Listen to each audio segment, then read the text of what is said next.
Hello दोस्तों, जय हिंद दोस्तों। आइए आज की चौहान सर की क्लास में आप सबका स्वागत है। और आप लोग भी ध्यानपूर्वक सुनते जाइएगा। क्लास के एंड होने पर मैं आप लोगों को नोट डाउन करा दूंगा और आप लोग भी कॉपी पेन लेके बैठिए और साथ में नोट डाउन करते जाइएगा। अपने नोट्स हैं तैयार करते जाइएगा साथ में। और आज की इतिहास की क्लास में बात होगी बिंदुसार के बारे में। जैसा कि लास्ट क्लास में वीडियो लेके आया था चंद्रगुप्त मौर्य की, आज की क्लास में बात होगी बिंदुसार की। और नेक्स्ट वीडियो होगा आपका अशोक के बारे में। जैसा मैंने आपको बताया था, मौर्य साम्राज्य आपका 3 पार्ट में कंप्लीट हो जाएगा। ठीक है, तो पार्ट 1 हो गया था चंद्रगुप्त मौर्य, आज पार्ट 2 बिंदुसार और पार्ट 3 में थर्ड में आपका अशोक हो जाएगा। ठीक है, इसके बाद पार्ट 4 में आपका लगभग पार्ट 4 भी हो सकता है, मैं भी लाना पड़े, क्योंकि उसमें मौर्य प्रशासन और मौर्य साम्राज्य के बारे में राजनीतिक, सामाजिक और आर्थिक स्थिति, मौर्य प्रशासन के बारे में जानकारी उपलब्ध होगी। ठीक है, तो आइए आज की क्लास में चलते हैं। बिंदुसार की क्लास। बिंदुसार शासक चंद्रगुप्त मौर्य के बाद बिंदुसार शासक हुआ। इसने शासन 298 ईसा पूर्व से 272 ईसा पूर्व तक किया है। बिंदुसार का शासन काल 298 ईसा पूर्व से 272 ईसा पूर्व तक रहा। ठीक, बिंदुसार के पिता का नाम चंद्रगुप्त मौर्य और माता का नाम दुर्धरा था।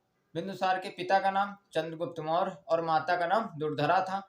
दुर्धरा जो बिंदुसार की माता थी वो घनानंद की पुत्री थी। ठीक, और दुर्धरा से उत्पन्न बिंदुसार हुआ था। बिंदुसार जन्म के समय, बिंदुसार का नाम कैसे बिंदुसार पड़ा? जन्म के समय, पैदा होने के समय या जन्म के समय इनके माथे पर एक बिंदु था, बिंदु होने के कारण जिससे इनका नाम बिंदुसार पड़ गया था। ठीक, अब इंपॉर्टेंट पॉइंट नोट डाउन है, एग्जाम पॉइंट है, नोट डाउन कीजिएगा। ये बिंदुसार सीजेरियन तकनीक से, बिंदुसार सीजेरियन तकनीक से अर्थात सर्जरी से पैदा होने वाला प्रथम शासक था। सीजेरियन तकनीक या सर्जरी से पैदा होने वाला प्रथम शासक था। दूसरा एग्जाम पॉइंट, इंपॉर्टेंट पॉइंट है, यूनानियों ने बिंदुसार को अमित्र चेट्स, यूनानियों ने बिंदुसार को अमित्र चेट्स, जिसका संस्कृत में अर्थ अमित्र घात, जिसका संस्कृत में अर्थ अमित्र घात है और जिसका पूरी तरह अर्थ शत्रुओं का नाश करने वाला है, उपाधि से सुशोभित किया है। यूनानियों ने बिंदुसार को अमित्र चेट्स की उपाधि दी, जिसको संस्कृत में जिसे अमित्र घात कहते हैं, जिसका अर्थ होता है शत्रुओं का नाश करने वाला। वायु पुराण में बिंदुसार को भद्रसार कहा गया है। वायु पुराण में बिंदुसार को भद्रसार कहा गया है। जैन और बौद्ध ग्रंथ में बिंदुसार को सिंहसेन कहा गया है। जैन और बौद्ध ग्रंथ में बिंदुसार को सिंहसेन कहा गया है। ध्यानपूर्वक फिर से सुनिएगा, एग्जाम पॉइंट है, ये पूछ लिया जाता है। यूनानियों ने बिंदुसार को अमित्र चेट्स, संस्कृत में जिसे अमित्र घात कहा जाता है। वायु पुराण में बिंदुसार को भद्रसार कहा गया है। जैन और बौद्ध ग्रंथों में बिंदुसार को सिंहसेन कहा गया है। इसके बाद यूनानी लेखक एथनेसियस ने बिंदुसार के मैत्रीपूर्ण पत्र व्यवहार के बारे में वर्णन किया, जिसका पत्र व्यवहार के सीरिया के शासक एंटियोकस प्रथम के साथ हुआ था। जो ये पत्र व्यवहार, मैत्रीपूर्ण पत्र व्यवहार सीरिया के शासक एंटियोकस प्रथम के साथ किया गया था, जिसमें 3 वस्तुओं की मांग की गई थी। 3 वस्तुएं मीठी मदिरा, सूखी अंजीर और दार्शनिक की मांग की गई थी।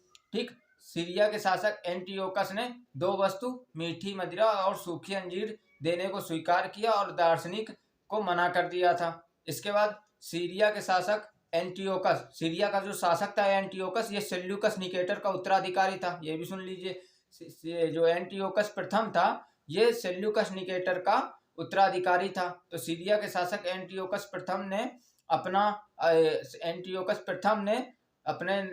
अपने दरबार में उपस्थित उसको डायमेकस नामक व्यक्ति को बिंदुसार के राज दरबार में राजदूत के रूप में भेजा था। सीरिया के शासक एंटियोकस प्रथम ने अपने दरबार से, अपने शासन से डायमेकस नामक व्यक्ति को राजदूत के रूप में बिंदुसार के राज दरबार में भेजा था। ठीक, इसके बाद बिंदुसार ने दक्षिण भारत की विजय पूर्णता पूरी की और दक्षिण भारत के पूरे साम्राज्य को अपने मगध साम्राज्य में मिला लिया। ठीक, जिससे इसके बाद बिंदुसार के प्रारंभ के शासन के समय, प्रारंभ में बिंदुसार के प्रधानमंत्री के रूप में चाणक्य ने कार्य किया। चाणक्य ने 16 राज्यों के राजाओं और सामंतों का विनाश करके, चाणक्य ने 16 राज्यों के राजाओं और सामंतों का विनाश करके राज्यों 16 राज्यों के राजाओं और सामंतों का विनाश करके, ठीक है, मगध में मौर्य साम्राज्य को विस्तार किया, मौर्य साम्राज्य का विस्तार किया, जिससे बिंदुसार का साम्राज्य पूर्व में समुद्र से लेकर पश्चिम के समुद्र तक के भूभाग तक विस्तृत हुआ, फैल गया, जिस पर बिंदुसार का पूर्णतः अधिकार हो गया, जिससे बिंदुसार का पूर्णतः अधिकार हो गया। ठीक, इसके बाद चाणक्य के मृत्यु हो जाने के बाद, ठीक है, बिंदुसार ने प्रधानमंत्री खलाटक को बनाया और बिंदुसार के मंत्रिमंडल सबसे बड़ा मंत्रिमंडल था। बिंदुसार का मंत्रिमंडल सबसे बड़ा मंत्रिमंडल था, जिसमें 500 सदस्य थे। ठीक है, और बिंदुसार का प्रधानमंत्री खलाटक को, चाणक्य के बाद खलाटक को प्रधानमंत्री बनाया था। बिंदुसार का मंत्रिमंडल सबसे बड़ा मंत्रिमंडल था, जिसमें 500 सदस्य थे। ठीक, इसके बाद प्लिनी के अनुसार मिस्र के शासक टालमी द्वितीय फिलाडेल्फस ने डायोनीसियस नामक व्यक्ति को बिंदुसार के दरबार में राजदूत के रूप में भेजा। इसके बाद दिव्यावदान के अनुसार, बौद्ध ग्रंथ दिव्यावदान के अनुसार बिंदुसार के समय तक्षशिला प्रांत में 2 बार विद्रोह हुआ, जिसको विद्रोह को शांत करने या समाप्त करने के लिए पहली बार अशोक को भेजा था और दूसरी बार सुसीम को भेजा था।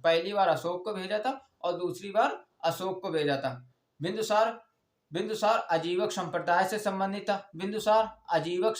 से संबंधित था और बिंदुसार की मृत्यु 272 ईसा पूर्व में बिंदुसार की मृत्यु हो गई थी। बिंदुसार आजीवक संप्रदाय से संबंधित, इंपॉर्टेंट पॉइंट है, पूछ लिया जाता है, बिंदुसार किस संप्रदाय से संबंधित था, किस संप्रदाय से संबंध रखता था, तो बिंदुसार आजीवक संप्रदाय से संबंध रखता था। उसके बाद 272 ईसा पूर्व में बिंदुसार की मृत्यु हो गई थी। ठीक, इसके बाद नेक्स्ट क्लास में नेक्स्ट वीडियो होगा, अशोक के बारे में चर्चा होगी। तब तक के लिए धन्यवाद दोस्तों, चलते हैं, जय हिंद।